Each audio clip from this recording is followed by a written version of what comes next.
The text came through at 3:47 p.m. on a Tuesday. Family dinner tonight. 7 p.m. sharp. Important family matter to discuss. Don't be late, Dad. I stared at my phone in the middle of the coffee shop, a half smile playing at my lips. It had been 8 months since I'd heard from any of them. 8 months since my college graduation ceremony, where I'd walked across that stage alone, scanning the audience for faces that never appeared. My older sister Amanda had texted the morning of, "Can't make it. Jackson has a soccer tournament. You understand." My younger brother Kevin didn't even bother with an excuse, just silence. Mom's message came 2 hours before the ceremony. "Your father isn't feeling well. We'll celebrate another time, sweetie." But Dad had been well enough to attend Kevin's community college orientation that same weekend. I'd seen the photos on Facebook. Now, suddenly, there was an important family matter. I knew exactly what had changed. Yesterday morning, the Metro Real Estate Journal had published its annual Rising Stars in Property Development feature. My face was on page 3, standing in front of the building I'd quietly purchased 18 months ago. The headline read, "28-year-old developer transforms historic Riverside building into luxury residences. Penthouse sells for record $2.8 million. The article detailed how I'd bought the neglected 12-story building for $4.2 million, overseen its complete renovation, and sold off 10 luxury condos while keeping the crown jewel penthouse for myself. My company, Meridian Property Group, had just been valued at $47 million. The article went viral in our city's business community. By noon, my phone had exploded with messages from distant relatives, old family friends, and people I barely remembered from high school. And now, Dad wanted dinner. I texted back, "I'll be there." I pulled up to my parents' house at exactly 7 p.m. in my modest Honda Civic. I'd bought a Tesla 6 months ago, but I drove the Civic to family events, old habits. The driveway was packed.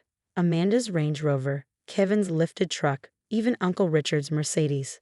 That meant this was bigger than just immediate family. I grabbed my leather portfolio from the passenger seat and walked to the door. It opened before I could knock. "There she is." Dad's voice boomed with artificial warmth. Come in, come in. We've been waiting." The dining room table was set for 8. Mom, Dad, Amanda and her husband Jackson, Kevin and his girlfriend Brittany, and Uncle Richard with Aunt Susan. Everyone turned to look at me as I entered. "Sarah." Mom rushed over, pulling me into a hug that felt rehearsed. "We've missed you so much, honey. You look wonderful." "Do I?" I kept my voice neutral. "Last time we spoke, you said I looked tired and stressed from working too much." Mom's smile flickered. "Well, you look much better now. Sit, sit." Dad gestured to an empty chair. "We have so much to catch up on." I remained standing. "Your text said this was about an important family matter. What's going on?" "Let's eat first," Dad said, but his eyes were sharp, calculating. "Then we'll talk business." "Business," I repeated slowly. Interesting choice of words. Amanda set down her wine glass. "We saw the article, Sarah. Congratulations on your success." The pause before success was deliberate, loaded with something I couldn't quite name. Skepticism? Resentment? "Thank you." $2.8 million for a penthouse. Uncle Richard whistled low. "That's quite an achievement for someone so young. Your father was just telling us about your company." "Was he?" I looked at Dad. "That's fascinating, considering he's never asked me about it." The room went quiet. Kevin broke the silence. "Come on, sis. Don't be dramatic. We're family. We're proud of you." "You're proud now," I said quietly. "Where was that pride 8 months ago?" "Oh, honey." Mom's voice took on that patronizing tone I knew so well. "You're not still upset about graduation, are you?" We explained. "Dad wasn't feeling well," I finished. "Yes, I remember." I also remember the photos from Kevin's orientation that same weekend. Dad looked perfectly healthy. Kevin had the decency to look away. "That's not fair," Amanda cut in. "Jackson's tournament was scheduled months in advance. We couldn't just save it." I cut her off. "Let's skip the part where you all pretend you care and get to why I'm really here." Dad's jovial mask slipped. "Fine, you want to talk business? Let's talk business. Richard and I have been discussing an investment opportunity, a development project in the warehouse district. We need $800,000 for our share of the partnership, and you want me to invest." "We want to bring you in as a partner," Uncle Richard corrected smoothly. "Family working together." Your father and I have 40 years of business experience combined. You have capital. It's a perfect match. I almost laughed. I have capital. That's what I am to you. Capital? Don't twist my words. Dad's voice hardened. We're offering you an opportunity here, a chance to learn from people who actually know what they're doing. People who know what they're doing, I repeated. Tell me, Dad, how much is your company worth right now? His jaw tightened. We've had some rough years. The market. Your company is worth $3.2 million and it's dropping. I looked at the public filings. You've lost money 3 years running. I turned to Uncle Richard. And your commercial real estate firm? You're over-leveraged on 4 properties, and 2 are in foreclosure proceedings. Uncle Richard's face flushed red. How dare you? I do my research, I said evenly. It's why my company is valued at $47 million after 3 years, while yours are both failing. This is exactly why we didn't come to your graduation, Amanda snapped. You've always been arrogant, always thought you were smarter than everyone. No, I said softly. I just actually am smarter than you.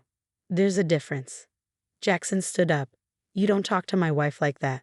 Sit down, Jackson. I didn't even look at him. The adults are talking. That's enough. Dad slammed his hand on the table. I am still your father, and you will show respect in this house. Respect. The word felt sharp in my mouth, like the respect you showed when you skipped the biggest day of my life, or the respect you showed when you told everyone at Christmas 2 years ago that I was playing at business and needed to get a real job.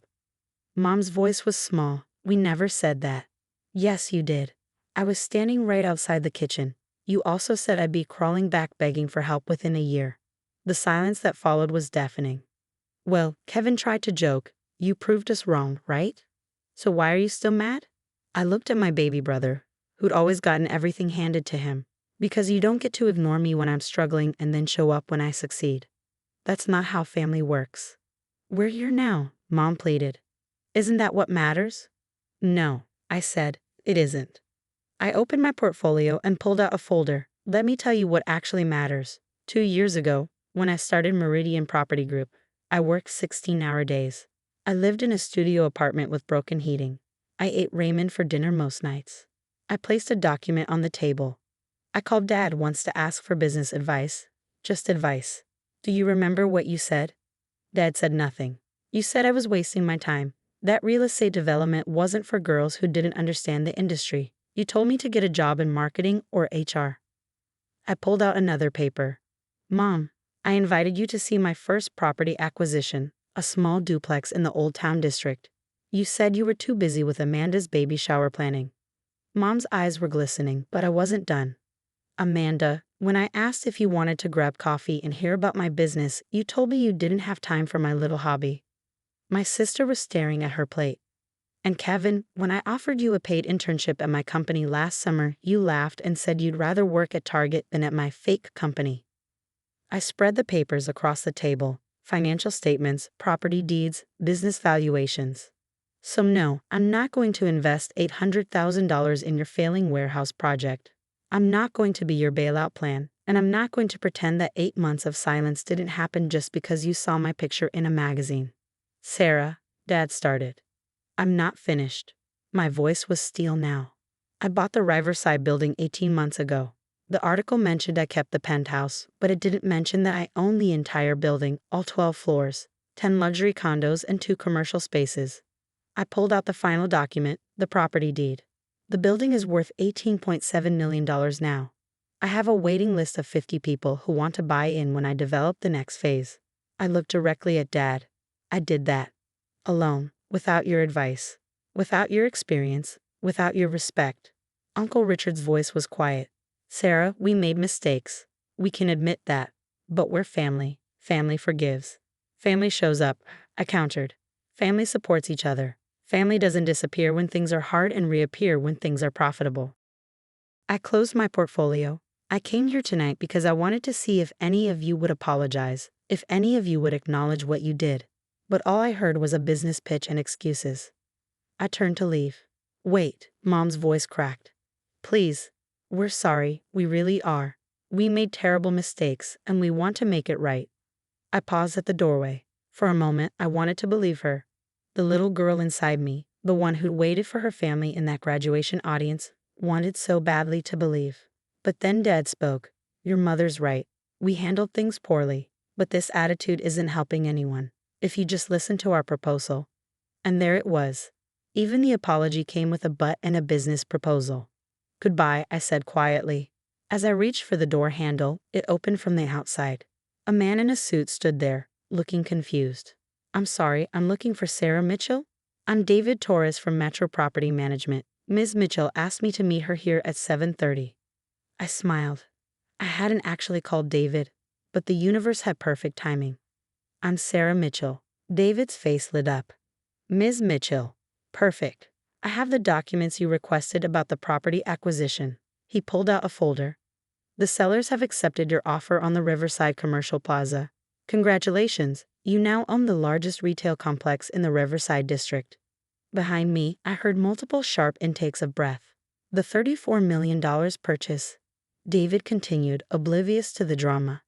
The financing came through perfectly. You'll officially close next week. I took the folder. Thank you, David. I'll review these tonight.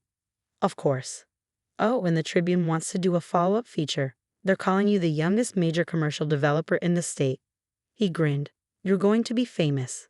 As David left, I turned back to my family one last time. Dad's face was ashen. Amanda's mouth hung open. Kevin looked like he'd been punched. Uncle Richard was frantically calculating numbers on his phone. Mom was crying silently. $34 million? Kevin finally whispered. The Riverside Plaza? Uncle Richard's voice was hoarse. That's the property we wanted for the warehouse project. The anchor property. Without it, our whole development plan falls apart. I tilted my head. Does it? That's unfortunate. You bought it out from under us? Dad's voice shook with rage, or shock. I couldn't tell which. You knew we needed that property.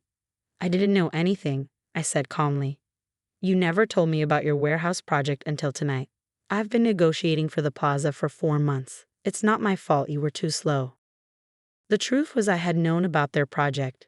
Real estate is a small world, and I make it my business to know everything happening in my city. I'd also known the plaza was their linchpin property, and I'd outbid them by $2 million.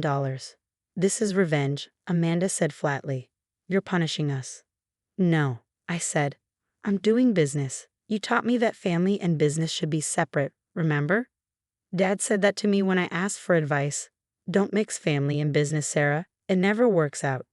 I opened the door and said, enjoy your dinner. I have work to do. Sarah, wait. Mom started.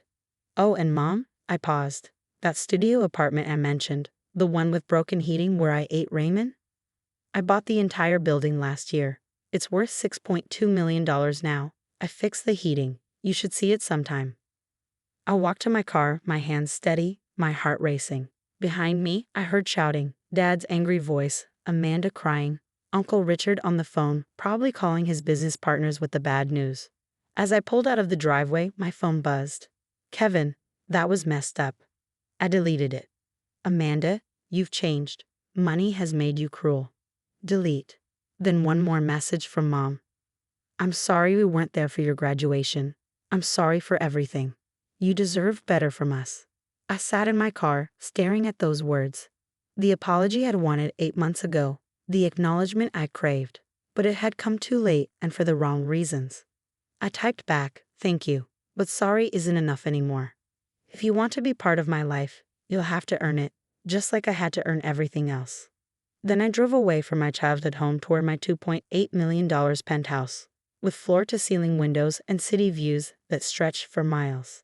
I'd built an empire while they weren't watching, and now they'd have to live with the consequences of their absence. The girl who walked across that graduation stage alone had become a woman who didn't need their validation anymore. She just needed them to finally see her. And now, finally, they did.